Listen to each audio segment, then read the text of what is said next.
நானும் என் ஃப்ரெண்ட்ஸும் கொடைக்கானலுக்கு ட்ரிப் போயிருந்தோம். இப்போ நேத்து சாப்பிட்ட பிரியாணி வயித்த கலக்குனனால ஒரு புதர பக்கமா ஒதுங்குனேன்.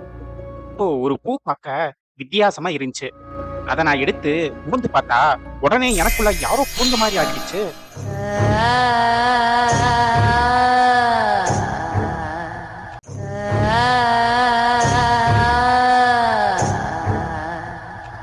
ட்ரிப் முடிச்சுட்டு வீட்டுக்கு வந்தேன். ஒரு நாள் என்னோட அம்மா கெட்டுப்போன சாப்பாட கொட்ட போனாங்க. இப்போ அத நான் வாங்கி சாப்பிட்டேன்.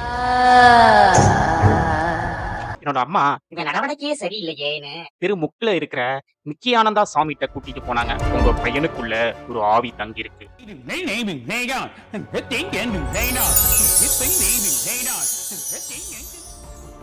நீ யாரு? நான் தான் வினோத். உயிருக்கு உயிரா திவ்யான்னு ஒரு பொண்ண லவ் பண்ணேன். ஆனா அவளோட ஆளுக்காக என்ன மலையில இருந்து கீழே தள்ளிவிட்டு என்ன கொன்னுட்டான். உனக்கு இப்ப என்ன வேணும்? என் திவ்யா கூட சேர்ந்து வாழதான் முடியல. அட்லீஸ்ட் அவ கூட ஒரு அரை மணி நேரமாவது பேசிட்டு வரேன். வினோத் சொன்னதை கேட்டு எனக்கு கண் கலங்கிருச்சு. அதனால அவனை திவ்யா வீட்டுக்கு கூப்பிட்டு போய் பேச வச்சேன். வினோத் நினைச்சது நிறைவேறிடுச்சுன்னு அவன் இடத்துக்கே திரும்பி போயிட்டான்.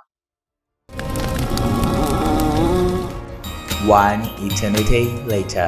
திவ்யா கிட்ட இருந்து கால் வருது. சபரி, எனக்கு குழந்தை பிறந்திருக்குன்னு சொல்றா. நான் குழந்தைய பார்க்க திவ்யா வீட்டுக்கு போனேன். இப்போ குழந்தைய பார்த்தா, ஆமா இந்த மூஞ்சிய எங்கேயோ பார்த்த மாதிரி இருக்கே. என் திவ்யா கூட சேர்ந்து வாழதான் முடியல. அட்லீஸ்ட் அவ கூட ஒரு அரை மணி நேரமாவது இல்ல புரியல. அரை மணி நேரமாவது பேசிட்டு வரேன். அப்ப புரியல, இப்ப புரியுது, இப்ப புரியுது.